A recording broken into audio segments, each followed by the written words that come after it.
ನಾನು ಶ್ರೀಧರ್ ಸುಭಾಷ್ ಕೋಳಿ ಅಂತ, ಬೆಳಗಾವಿ ಜಿಲ್ಲೆ ಅಥಣಿ ತಾಲೂಕಾ ಕುಕ್ಕಟ್ನೂರ್ ಅಂತ. ಇಲ್ಲಿ ನಾನು ಫಾರ್ಮರ್ ಇದ್ದೀನಿ. ಫಾರ್ಮರ್ ಅಂದ್ರೆ ನಾನು ಒಬ್ಬ ರೈತ.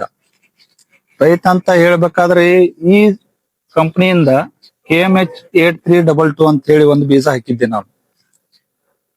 ಆಲ್ರೆಡಿ ಇದು ಬೀಜನಲ್ಲಿ ಹೇಳ್ಬೇಕಂದ್ರೆ ತುಂಬಾ ಚೆನ್ನಾಗಿ ಇಳುವರಿ ಬಂದಿದೆ. ಮೇಲಾಗಿ ತುದಿತನ ಕಾಳಿದೆ, ಮೇಲಾಗಿ ದಿಂಡು ಸಣ್ಣ ಇದೆ. ಒಟ್ಟಿನಲ್ಲಿ ಹೇಳ್ಬೇಕಂದ್ರೆ ಒಂದ್ ಎಕರೆಕ್ಕೆ 40 ರಿಂದ 42 ಕ್ವಿಂಟಲ್ ಬೆಳಿಬಹುದು. ಎಲ್ಲ ರೈತರ ಗಮನಕ್ಕೆ ಕೇಳ್ಬೇಕಂದ್ರೆ ಎಲ್ಲರೂ ಬೀಜನ್ನ ಇದನ್ನ ಖರೀದಿ ಮಾಡ್ರಿ. ಒಳ್ಳೆ ಕಂಪನಿ ಇದೆ, ಕಾವೇರಿ 8322 KMH ಅಂತ ಸೀಡ್ಸ್ ಇದೆ. ಒಟ್ಟಿನಲ್ಲಿ ಹೇಳ್ಬೇಕಂದ್ರೆ ಇದು ಚೆನ್ನಾಗಿ ಬರ್ತದ. ಎಲ್ಲಾ ರೈತರಿಗೆ ವಿನಂತಿ ಮಾಡಿ ಹೇಳ್ಕೊತೀನಿ, ಇದನ್ನ ಆಯ್ಕೆ ಮಾಡ್ರಿ. ಸರಿಯಾಗಿ ಮೇಂಟೆನೆನ್ಸ್ ಮಾಡಿದ್ರೆ ತುಂಬಾ ಚೆನ್ನಾಗಿ ಉತ್ಪನ್ನ ಬರ್ಲಿಕ್ಕೆ, ಒಬ್ಬ ರೈತ ಪ್ರಗತಿಪರ ಆಗ್ಲಿಕ್ಕೆ ತುಂಬಾ ಅನುಕೂಲ ಆಗುತ್ತೆ ಅಂತ ನಾನು ಹೇಳಿಕ್ಕೆ ಬಯಸ್ತೇನೆ. ಒಟ್ಟಿನಲ್ಲಿ ಹೇಳ್ಬೇಕಂದ್ರ ಗೊಂಜಾಳ ಬೆಳೆಯೋದು ಇತ್ತಂದ್ರ ನಮ್ಮ ಗಮನದಲ್ಲಿ ಒಂದು ಇಟ್ಕೋಬೇಕು. ಹೆಂಗಪ್ಪಾ ಅಂದ್ರೆ 21ನೇ ದಿವಸಿಗೆ ಫಸ್ಟ್ ಟಾನಿಕ್ ಸ್ಪ್ರೇ ಕೊಡ್ಬೇಕು. ತದನಂತರ ತೆಳಗೆ ನೈಟ್ರೋಜನ್ ಕೊಡ್ಬೇಕು, ಯೂರಿಯಾ ಹಾಕ್ಬೇಕು.